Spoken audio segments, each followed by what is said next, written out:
Gridball entered 1950, still largely as a relatively unknown sport, championed by a small number of far-sighted, wealthy, mostly female backers. They bought into the belief that if television took off, Gridball would too, and that here was an opportunity to own a professional sports team in a male-dominated world. The trawl around the nation's schools was starting to unearth talent for the future, creating teams filled with developing youngsters. Middlesex were the first team to send out 7 players entirely under contract to Gridball. All their opponents still hired ringers, actresses, showgirls, dancers and models. A modicum of talent was expected, but the lack of genuine ability was still visible, and it made Middlesex overwhelming favourites to win the 1950 Summer Series. The BBC's demand that all games be played at Wembley was dropped. That enabled a return to a proper home and away competition. The BB would cover games across 3 London venues, with Thames and London the other 2 teams.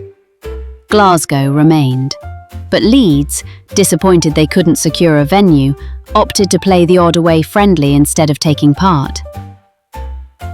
Birmingham and Liverpool both also opted out, citing a need to focus on building a team for the championship in 1951.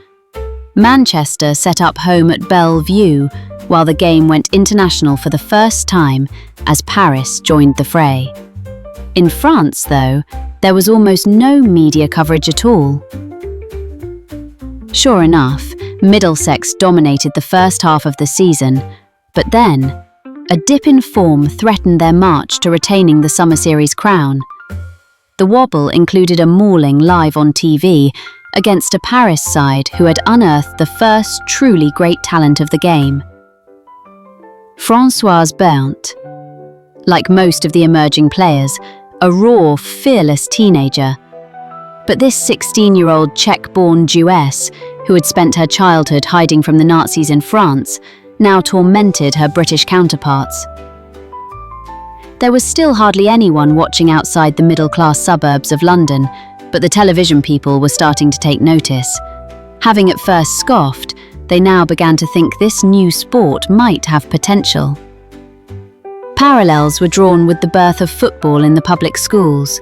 Well-to-do girls' schools were showing interest in introducing Gridball to their sports lessons. And Gridball knew that where those schools went, the mainstream would eventually follow. Despite the new star in France, Middlesex retained their Summer Series crown, and this time, the TV backers were far more satisfied. The preparations were over. The Saxons, along with Birmingham, Liverpool and Glasgow, now prepared to launch the first Supergrid Championship in 1951. Be sure to subscribe to see what happens when Gridball 51 bats off in our next episode.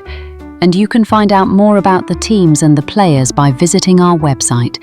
The link is in the description.